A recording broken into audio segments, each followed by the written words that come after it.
पढ़े हो, जब तो आप वकील बने हो, जब तो आप संविधान का विरोध कर रहे हो।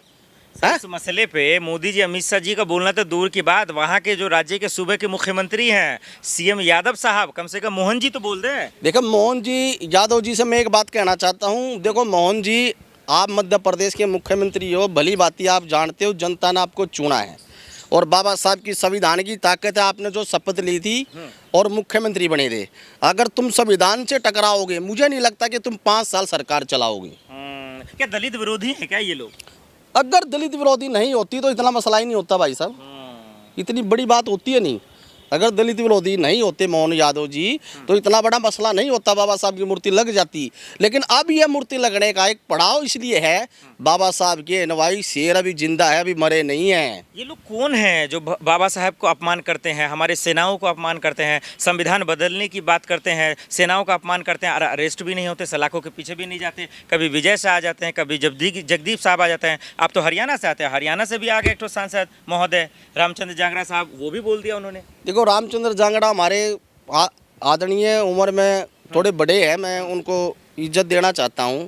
अगर उन्होंने इस तरह का अगर ये बयान दिया तो मैं आपका भी करता हूं, आप भी करते हैं, सब पूरी दुनिया करता है, लेकिन सेनाओं का अपमान हो रहा है। अगर रामचंद्र जांगड़ा जी ने जिस तरह से बयान दिया है, मैं ये कह रहा हूँ रामचंद्र जांगड़ा जी, आप राज्यसभा से नॉमिनेट राज्यसभा मेंबर हो, मैं आपको बहुत अच्छी तरीके से जानता हूँ। आप हाथ जोड़ के गलती मान लो, बहुत फायदे में रहोगे, क्योंकि आज आपने उन सैनिक हमारी बेटियों का जो अपमान किया है, तो आपके भी घर में बहन बेटी हो सकती है। ऐसा मत हवा में बयान दो जिससे देश का भी नुकसान और प्रदेश का भी नुकसान हो। सुधर क्यों नहीं रहे हैं? आए दिन कोई ना कोई अपमान करते जा रहा है, ये क्या इलाज है? सलाखों के पीछे क्यों नहीं जा रहे? देखिए सरकार है, सरकार का रिमोट है, सरकार और सरकार का रिमोट है। एक दिन जनता का भी रिमोट आएगा, जनता का भी रिमोट आएगा। जिस दिन जनता का रिमोट आएगा ना, उस दिन मैं ये पूछूंगा रामचंद्र जांगड़ा जी से, अब क्या हुआ, खामोश क्यों हो, खामोश क्यों हो? लेकिन दोनों जगह डबल इंजन की सरकार है, मध्य प्रदेश में भी, हरियाणा में भी, फिर भी कोई कार्रवाई नहीं। देखिए कार्रवाई तो मैं कुछ बोलता है सलाखों के पीछे। कार्रवाई के लिए तो मैं ये कहना चाहता हूँ ऑन रिकॉर्ड मीडिया के माध्यम से कि मैं नायब सिंह सैनी माननीय मुख्यमंत्री जी से, मुख्यमंत्री जी इस पर संज्ञान मामले से तुरंत कार्रवाई करके इसको या तो माफ़ी मंगवा दी जाए और या इसके ऊपर एफआईआर करा के इसको सलाखों के पीछे भेजना चाहिए। क्योंकि ये कुछ लोग ऐसे भड़काऊ भाषण बयान देते हैं जिससे आम लोगों का नुकसान हो जाता है। आम लोगों के नुकसान के फ़ायदे में आम लोगों की जीवन के साथ खिलवाड़ करके वो एक हरियाणा प्रदेश में एक अलग से परिवर्तन, जो लोग चैन की नींद से सो रहे। हरियाणा में भी स्कैम हो ही रहा है, घोटाला हो ही रहा है, दलितों पे जुल्म हो ही रहा है, किसान मारे ही जा रहे हैं, आत्महत्या कर रहे हैं, महिलाओं का अपमान हो रहा है, उनको जला दिया जा रहा है, चाहे एमपी में हो या हरियाणा में हो। क्या कर रही है सरकार? देखिए मैंने नायब सिंह सैनी से 2 दिन पहले मुलाकात करी थी, मैंने उनको बारीकी से बताया था। मैंने कहा सर मैं आपसे मिला हूँ, मैं कोई काम के लिए आपके पास नहीं आया हूँ। सबसे पहले तो जिन लोगों ने आपको वोट दिया है, जिन लोगों ने सीना ठोक के आपको बनाया है, आप उन लोगों की तरफ ध्यान दीजिए। बिल्कुल सही बात है। नंबर 1। नंबर 2, नायब सिंह सैनी से मैंने एक सवाल किया था, अगर कोई गरीब अति पिछड़े दलित समाज का कोई हिमायती उठता है, उनको धमकाया जाता है, उनको धमकी दी जाती है, उनके ऊपर भी एक्शन होना चाहिए। बिल्कुल। आखिर में ये बता दीजिए, कैमरा पे आप है, लोग आपको सुन रहे हैं, चाहे मूर्ति कैसे लगेगी, उनका इलाज क्या है, और मोदी के इन नफरती मंत्रियों का इलाज क्या है, क्या कहेंगे आप? देखिए मूर्ति तो ग्वालियर में लगनी है, ये तो आप मान लीजिए, चाहे 2 दिन लेट लगे, ठीक है। और जो मनवादी जो लोग बाबा साहब का विरोध कर रहे हैं, मूर्ति नहीं लगने दे रहे, उनका समय निश्चित खत्म हो चुका है। मुझे लगता है कि मैं पूरे देश की मीडिया के सामने एक बात कहना चाहता हूँ, जिन्होंने जब जब बाबा साहब का अपमान किया है, वो इंसान जो है ना, चाहे वो वकालत हो, चाहे वो राजा हो, चाहे मंत्री हो, चाहे राष्ट्रपति हो देश का, वो राजनीति से भी दूर हो जाएगा, अपनी वकालत से भी दूर हो जाएगा। उनके पास कोई भी वकालतनामा लेके कोई भी अपनी अरदास नहीं लेके जाएगा, कोई मेरा केस लड़े। अगर वहाँ की बार एजुकेशन है, अगर वो ये कहती है नहीं लगने देंगे, और बाबा साहब की ताकत क्या है, तो मैं ये निवेदन करना चाहता हूँ, मैं ग्वालियर आने के लिए तैयार हूँ। आप वहाँ चुनाव निश्चित तय करा लो बार एजुकेशन का, आपको पता लग जाएगा बाबा साहब की हैसियत और बाबा साहब का कद क्या है।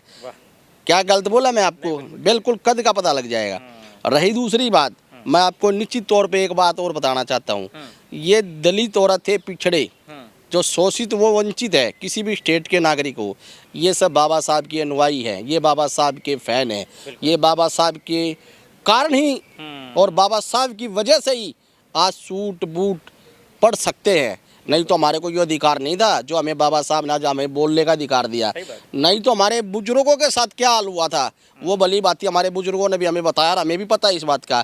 लेकिन मैं ये बताना चाह रहा हूँ, अगर कोई भी हमसे सरकार टकराएगी, चाहे वो हरियाणा की सरकार हो, चाहे वह मध्य प्रदेश की सरकार हो, चाहे वह उत्तर प्रदेश की सरकार हो, किसी भी स्टेट की सरकार टकराएगी तो उसको बख्शा नहीं जाएगा, उस सरकार को बख्शा नहीं जाएगा, उसको मुंह तोड़ जवाब देना पड़ेगा। और उसको जनता के बीच में जब आएंगे, जब उनको ये बताएंगे बाबा साहब के अनुयायियों की ताकत क्या है। मैं एक किस्सा और बताना चाहता हूँ हरियाणा के अंदर, मेरे ऑन रिकॉर्ड मीडिया के माध्यम से। भाइयों बहनों, एक जींद के अंदर एक अधिकारी एससी समुदाय का है और वहाँ के जो स्पीकर हैं, विधानसभा स्पीकर, उसकी मानसिक सोच देखना, उसकी कितनी मानसिक सोच है। उस विधानसभा स्पीकर की जो कृष्ण मिड्डा है, एक दलित अधिकारी को अपमानित और बेइज्जती करके उस समाज के व्यक्ति के साथ उन्होंने क्या किया क्या नहीं किया वो पूरा हरियाणा जानता है। जब भी अगर कोई हमसे टकराया है, भजन लाल से जाकर इतिहास पूछ लेना, उस कौम से अगर कोई टकराया है तो उसकी राजनीति विरासत समाप्त हो चुकी है। मैं ये निवेदन करना चाहता हूँ कृष्ण मिड्डा जी से भी, अगर आपने उस अधिकारी का जो अपमान किया है, जनता के बीच में आके माफ़ी और हाथ जोड़कर उस समाज को ये बताना मेरे से गलती होगी, क्योंकि वो अधिकारी के ऊपर और अधिकारी थे। अगर मैं मानता अगर किसी अधिकारी का कृष्ण मिड्डा उससे ऊपर वाले अधिकारी की बेइज्जती करता तो मैं मानता वो विधानसभा स्पीकर वजनदार है। लेकिन उस विधानसभा स्पीकर ने ऐसी अपनी ओछी हरकत करके ये दिखाया है कि ये दलित है, इसको मैं धमका सकता हूँ, मैं मीडिया में आ जाऊँगा, मेरी टीआरपी बढ़ जाएगी, लोग मुझे देखेंगे। मैं ये बताना चाह रहा हूँ कृष्ण मिड्डा जी, जींद का फिर चुनाव आएगा, आपने जिस समाज से टकराने का काम करा है, आप दोबारा विधानसभा में आके दिखाइए, दोबारा विधानसभा की चौखट पे जाके दिखाइए, ये समाज अपना बदला जरूर लेगा। और ये संविधान की ताकत है जो आप लोगों को हमने बिठाया है। और आज आपने जिस अधिकारी के साथ हमारा ये बर्ताव करके उसकी बेइज्जती करी है, वो समाज आपको कभी भी माफ़ नहीं करेगा। ये मैं आपसे निवेदन करना चाहता हूँ, या तो खुले शब्दों में आके समाज से भी माफ़ी मांगनी होगी और पूरी हरियाणा सरकार के सामने बैठकर उस अधिकारी से भी माफ़ी मांगनी पड़ेगी। ये नहीं है कोई मंत्री किसी का अपराध को कबूल कर, कोई मंत्री होता है, कोई विधानसभा स्पीकर होता है, वो किसी अधिकारी का अपमान कैसे कर सकता है। वो एक उच्च अधिकारी का अपमान सहन करने के लिए अपनी पावर दिखाता, मतलब उसको उस कौम से परहेज था जिस कौम का वो मेरा भाई वो ऑफिसर था। भाई तू चिंता मत करना, समय आने दे, ये चुनाव फिर आएगा, ये कृष्ण मिड्डा को ये समाज माफ़ नहीं करेगा और जींद में मैं आऊँगा, ध्यान रखना।